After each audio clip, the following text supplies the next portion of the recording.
안녕하세요. 반갑습니다. 오늘도 주님의 말씀 안에서 우리 성령님과 함께 동행하는 귀하고 복된 시간이 되어지기를 간절히 바랍니다. 함께 찬양하겠습니다.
오늘 우리에게 주시는 하나님의 말씀을 같이 읽겠습니다. 오늘 말씀은 역대상 8장입니다. 우리 1절부터 40절까지요. 오늘도 영상을 같이 보면서 한 절씩 같이 읽도록 하겠습니다. 다 함께 1절부터 읽겠습니다. 제8장 베냐민이 낳은 자는 맏아들 벨라와 둘째 아스벨과 셋째 아하라와 넷째 노하와 다섯째 라바이며 벨라에게 아들들이 있으니 곧 앗달과 게라와 아비훗과 아비수아와 나만과 아호아와 게라와 스부반과 후람이라. 에훗의 아들들은 이러하니라. 그들은 게바 주민의 우두머리로서 사로잡혀 마나핫으로 갔으니 곧 나만과 아히야와 게라이며 게라는 또 우사와 아히훗을 낳았으며 사하라임은 두 아내 후심과 바라를 내보낸 후에 모압 땅에서 자녀를 낳았으니 그의 아내 호데스에게서 낳은 자는 요밥과 시비아와 메사와 말감과 여우스와 사갸와 미르마이니 이 아들들은 우두머리이며 또 그의 아내 후심에게서 아비둑과 엘바알을 낳았으며 엘바알의 아들들은 에벨과 미삼과 세메시니 그는 오노와 롯과 그 주변 마을들을 세웠고 또 브리아와 세마이니 그들은 아얄론 주민의 우두머리가 되어 그들이 가드 주민을 쫓아냈더라. 아히오와 사삭과 여레못과 스바디아와 아랏과 에델과 미가엘과 이스바와 요한은 다 브리아의 아들들이요 스바디아와 무슬람과 히스기와 헤벨과 이스므레와 이슬리아와 요밥은 다 엘바알의 아들들이요 야김과 시그리와 삽디와 엘리에네와 실르데와 엘리엘과 아다야와 브라야와 시므랏은 다 시므이의 아들들이요 이스반과 에벨과 엘리엘과 압돈과 시그리와 하난과 하나니아와 엘람과 안도디아와 이브드야와 브누엘은 다 사삭의 아들들이요 삼스레와 스하랴와 아달랴와 야아레시아와 엘리야와 시그리는 다 여로함의 아들들이니 그들은 다 가문의 우두머리이며 그들의 족보의 우두머리로서 예루살렘에 거주하였더라. 기브온의 조상 여이엘은 기브온에 거주하였으니 그 아내의 이름은 마가며 장자는 압돈이요 다음은 술과 기스와 바알과 나답과 그돌과 아히오와 세겔이며 미글롯은 시므아를 낳았으며 그들은 친족들과 더불어 마주하고 예루살렘에 거주하였더라. 넬은 기스를 낳고 기스는 사울을 낳고 사울은 요나단과 말기수아와 아비나답과 에스바알을 낳았으며 요나단의 아들은 무리바알이라. 무리바알은 미가를 낳았고 미가의 아들들은 비돈과 멜렉과 다레아와 아하스이며 아하스는 여호아따를 낳고 여호아따는 알레멧과 아스마웻과 시므리를 낳고 시므리는 모사를 낳고 모사는 비느하를 낳았으며 비느하의 아들은 라바요 그의 아들은 엘르아사요 그의 아들은 아셀이며 아셀에게 6 아들이 있어 그들의 이름은 이러하니 아스리감과 보그르와 이스마엘과 스아랴와 오바디아와 하나니라. 아셀의 모든 아들이 이러하며 그의 아우 에색의 아들은 이러하니 그의 맏아들은 울람이요 둘째는 여우스요 셋째는 엘리벨렛이며 울람의 아들은 다 용감한 장사요 활을 잘 쏘는 자라. 아들과 손자가 많아 모두 150명이었더라. 베냐민의 자손들은 이러하였더라. 자, 8장은 베냐민 지파의 족보를 다시 상세하게 소개하고 있습니다. 왜 베냐민 지파의 족보를 다시 언급을 하고 있을까요? 언뜻 생각하기에는 이스라엘의 초대 왕인 사울의 소속이 베냐민 지파니까 그런 게 아닐까 생각할 수도 있는데요. 그러나 실제로 사울 왕은 이스라엘 역사에서 그다지 중요한 사람이 안 됩니다. 그렇기 때문에 사울 왕 때문에 역대기 저자가 다시 베냐민 지파를 언급하는 것은 아닙니다. 역대기의 족보는 이스라엘 전체의 족보를 족보답게 보여주고 있지는 않습니다. 역대기의 족보는 다시 이스라엘을 회복하는 데 있어서 동참하고 있는 가문들을 중심으로 기록이 되고 있습니다. 자, 구약 성경 속의 베냐민 지파의 특징을 좀 살펴볼 필요가 있는데요. 베냐민은 야곱의 제일 막내 아들이죠. 베냐민 지파는 막내라서 그런지 좀 아나무인적인 성향이 강했습니다. 마음에 안 들면 그냥 치받아 버리는 성격이 있었습니다. 그래서 이 성질 때문에 베냐민 지파가 한번 가문이 완전히 절단날 뻔한 사건을 경험하게 되어지기도 합니다.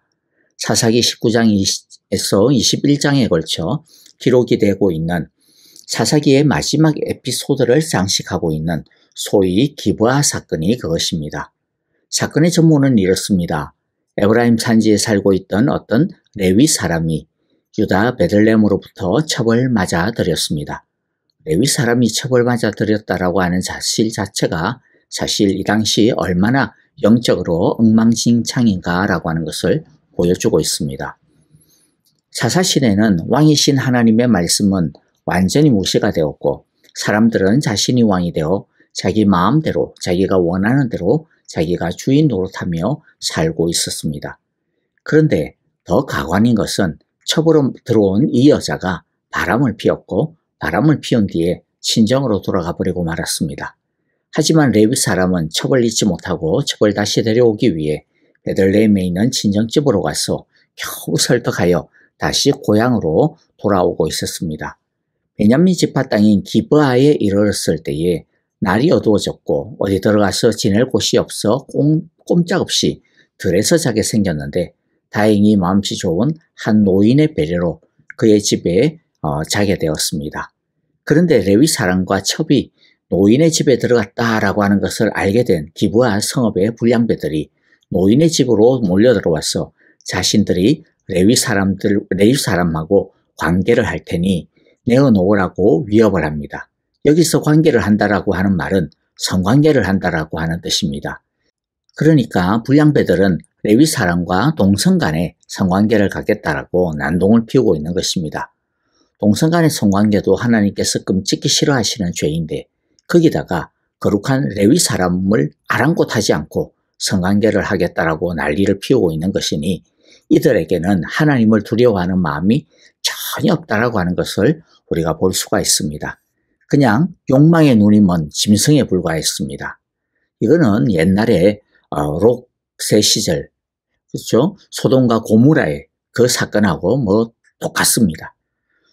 동네 불량배들이 몰려와서 난동을 피우자 노인은 자신의 집에 손님으로 모신 이 레위 사람을 보호하기 위해서 자기 처녀인 딸과 레위 사람의 첩을 내어줄 테니까 너희들 마음대로 하라고 제안을 합니다.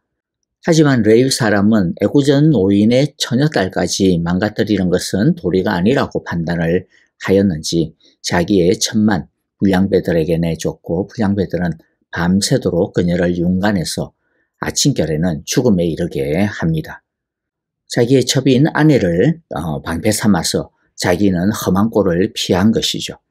노인과 레위 사람이 내놓은 해결책은 하나님의 말씀과 정의와는 완전히 거리가 먼 것이었습니다. 이들은 해결책마저도 자기들의 방식대로였습니다. 레위 사람은 자신에게 일어난 일을 글로 적어서 첩의 시신을 12덩이로 잘라가지고 12지파에게 보내어 이 기브아 사람들을 심판을 요구합니다. 신신덩이를 받은 이스라엘의 11지파는 이집트 땅에서 올라온 날로부터 지금까지 이런 일은 일어나지도 아니하였고 보지도 못하였다.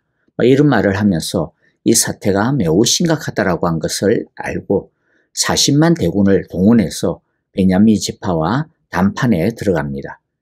11지파 연합군은 문제를 일으킨 기브아의 불량배들을 넘겨주면 다 해결될 거다. 그렇게 요구를 했지만은 베냐민 지파는 그것을 거절합니다. 그리고 바로 전쟁에 들어가게 되죠. 그 전쟁의 결과 베냐민 지파 2만 5천 명이 죽었고 베냐민 지파에서 남자는 겨우 600명만 살아남았을 뿐입니다. 사사기는 사사기의 주제를 마무리하는 이야기로 이 에피소드를 선택하였고 그리고 그 결론을 사사기의 유명한 주제구절로 마감을 하고 있는데요. 사사기 21장 25절입니다. 그때에는 이스라엘의 왕이 없었으므로 사람들은 저마다 자기의 뜻에 맞는 대로 하였다. 자, 이처럼 베냐민은 굉장히 자기중심적이었고 오만하였고 자신의 잘못을 인정하는 것은 또 더더욱 싫어하는 아주 자아가 강한 성격이었습니다. 그리고 또 구약 성경을 보면 베냐민 지파는 유다 지파와 그렇게 사이가 좋지가 않았던 것 같습니다. 사울 왕이 베냐민 지파 출신이었는데 결국 유다 지파 출신인 다윗 왕에 의해 밀려나는 꼴이 되고 말죠. 그래서 다윗 왕이 왕이 되고 난 다음 초창기에는 이 사울 왕을 추종하던 이 잔존 세력들을 잠재우고 그들을 같은 편으로 만드는 것이 가장 큰 숙제였고 난제였습니다. 베냐민 지파 사람들의 다윗에 대한 반발은 사실 쉽게 가시지가 않았는데요. 다윗 왕이 압살롬의 반란으로 인해 마하나임으로 피신을 했다가 다시 예루살렘으로 돌아올 때에 베냐민 지파 사람인 세바가 반란을 일으키기도 했습니다. 그런데 나중에 베냐민 지파 사람들은 놀라운 결단을 내립니다. 솔로몬 왕이 죽고 난 다음 르호보암이 왕이 되었을 때 르호보암의 잘못된 선택으로 인해 남유다와 북이스라엘이 갈라지게 됩니다. 그런데 이때 베냐민 지파는 북이스라엘 여로보암을 따라가지 않습니다. 오히려 대신에 남유다 왕국과 같이 합니다. 사실 이것은 굉장히 의아한 결정입니다. 베냐민이 어떤 성격입니까? 자기의 잘못을 인정하기보다는 차라리 다른 11지파와 맞짱뜨기를 주저하지 않았던 그런 자존심이 강한 성격이었습니다. 다윗의 통치를 싫어하고 부정하고 노골적으로 반감을 드러내는 것을 주저하지 않았던 지파입니다. 반유다 전선의 행동대장 역할을 해도 모자른 사람들이 이들이었죠. 그러나 이들은 가장 결정적인 순간에 다윗을 선택합니다. 유다와 함께하기로 결단을 합니다. 그렇게 자기 잘난 맛에 살고 고개를 숙이는 것을 싫어했던 이들이 유다와 손을 잡고 유다의 편을 들어주고 유다에게 고개를 숙인 것입니다. 이들은 하나님의 영원한 선택, 하나님의 영원한 계획을 따르기로 결정을 한 것이죠. 하나님의 말씀의 편에 서기로 결단한 것입니다. 결국 누가 하나님의 인정을 받게 됩니까? 자신의 고집을 내려놓는 사람입니다. 자신의 뜻을 내려놓을 줄 아는 사람입니다. 고개를 숙일 줄 아는 사람입니다. 결정적인 순간에 하나님의 말씀을 선택하는 결단을 내리는 사람을 하나님께서 인정해 주십니다. 그러므로 우리 모두도 베냐민의 선택처럼 우리의 고집과 뜻을 내려놓고 하나님의 말씀을 선택하고 결단하는 사람들이 다 되시기를 간절히 기도합니다. 자, 그런데 어떻게 베냐민 사람들이 그렇게 한순간에 사실 변화가 되어질 수 있었을까? 이 변화가 된다라고 하는 것이 절대로 쉬운 일이 아니잖아요. 저는 그것이 요나단의 유산이라고 생각을 합니다. 우리가 잘 아는 대로 요나단은 사울 왕의 아들입니다. 사울 왕이 어떤 사람입니까? 가장 베냐민 같은 사람이 사울 왕입니다. 사울 왕은 이스라엘 초대 왕으로 하나님께 충성할 기회를 잡았습니다마는 그러나 그는 그 기회를 자기 욕심을 위해서 쓰는 바람에 나중에 비참한 최후를 맞이하게 됩니다. 그는 하나님의 말씀보다 자기 뜻을 내세웠습니다. 그래서 그는 나중에 하나님을 두려워하지 않게 되고 자기 욕심을 위해서라면 제사장이라 하더라도 88명이나 죽이는 끔찍한 짓을 눈 하나 깜짝하지 않고 자행했습니다. 그는 이스라엘을 하나님의 나라가 아니라 자신의 왕국으로 삼으려고 이스라엘 안에서 말씀을 죽이고 성령의 역사를 죽이고 기도와 예배를 죽였습니다. 그는 다윗을 세우신 하나님의 뜻을 절대로 받아들이기를 거부하고 다윗을 찾아 죽이는데 온 국력을 다 쏟았습니다. 그런데 사울 왕의 아들 요나단은 완전 돌연변이와 같은 존재였습니다. 요나단은 다윗에게서 성령의 능력이 나타나는 것을 굉장히 사모하고 사랑했습니다. 비록 자신이 사울 왕의 맏아들로서 왕이 계승자였지만은 하나님께서 다윗을 기름 부어 세웠다라고 하는 것을 알고 기꺼이 다윗을 인정하고 다윗이 왕위에 오르는 것을 적극적으로 지지하고 도왔습니다. 그래서 두 사람은 영원히 서로가 서로의 집안을 돌봐주기로 언약까지 맺게 됩니다. 나중에 요나단이 죽게 되고 다윗이 왕위에 오른 다음에 다윗은 이 언약을 지키기 위해 요나단의 아들을 찾습니다. 그래서 요나단의 아들인 머비보셋, 오늘 34절에 보면 머비바알이라고 하는 이름으로 나오는데요. 머비보셋입니다. 이 머비보셋을 찾아서 자신의 아들처럼 극진하게 높여주고 대우합니다. 머비보셋도 자기 아버지 요나단처럼 다른 마음을 품지 않고 다윗에게 지극정성을 다하여 충성을 다합니다. 나중에 베냐민 사람들이 다윗 왕조를 선택하여 유다 왕국과 함께하게 된 그 배경에는 바로 이러한 요나단과 머비보셋의 헌신과 사랑, 겸비함이 있었을 것입니다. 다른 사울의 집안은 다 망했는데 어떻게 요나단의 집안은 남아서 복을 받을 수 있었을까요? 게다가 자신들만 복을 받은 것이 아니고 자신들을 통해 베냐민 사람들 모두가 복을 받는 자리에 서게 된 것일까요? 그것은 그가 성령의 능력을 시기하지 아니하고 사랑하고 인정했기 때문입니다. 이처럼요, 우리도 다른 사람들이 하나님으로부터 받는 은혜와 복을 시기하면 안 됩니다. 도리어 겸손하게 고개를 숙여야 합니다. 그래야 은혜와 복의 떡고물이라도 같이 받을 수 있는 것입니다. 교만하고 시기하고 뻣뻣하면 있는 것마저도 날려먹게 됩니다. 다른 사람을 축복하고 인정하고 함께 기뻐하고 슬퍼할 때 하나님은 그런 사람을 인정하시고 또한 축복해 주십니다. 우리 모두 요나단과 머비보셋처럼 성령의 능력과 하나님의 축복의 편에 서기를 사모하여 하나님의 인정과 은혜를 나누어 누리게 되어지는 우리 온 축복의 사람들이 되시기를 간절히 기도하고 축복합니다. 아멘. 자, 오늘 우리에게 주신 귀한 말씀들 다시 마음 가운데 새기면서요, 성령님께서 깨우쳐 주시는 기도의 제목을 따라 우리 함께 기도하기를 원합니다. 형제 자매들을 위하여 기도합니다. 특별히 우리 지수영 집사님, 최정연 자매님, 그리고 또 배병웅 장로님 호스피스 중에 있습니다. 주의 은혜와 사랑으로 덮어주소서. 고통 없게 하시고 오직 주만 바라보게 하소서. 남아있는 그의 생애 한 시간 한 시간들이 행복으로 가득 채워지게 하여 주소서. 우리 이렇게 기도했으면 좋겠습니다. 우리 선교사님들을 위하여서 가정과 또 사역과 교회 그리고 우리 선교사님들의 개인의 영육 간의 강건함을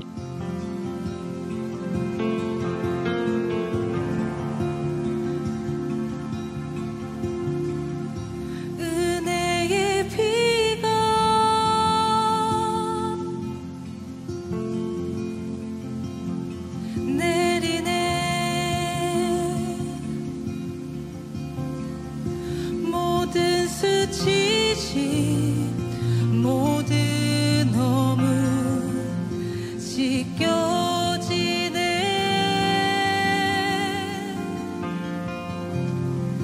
용서의 비가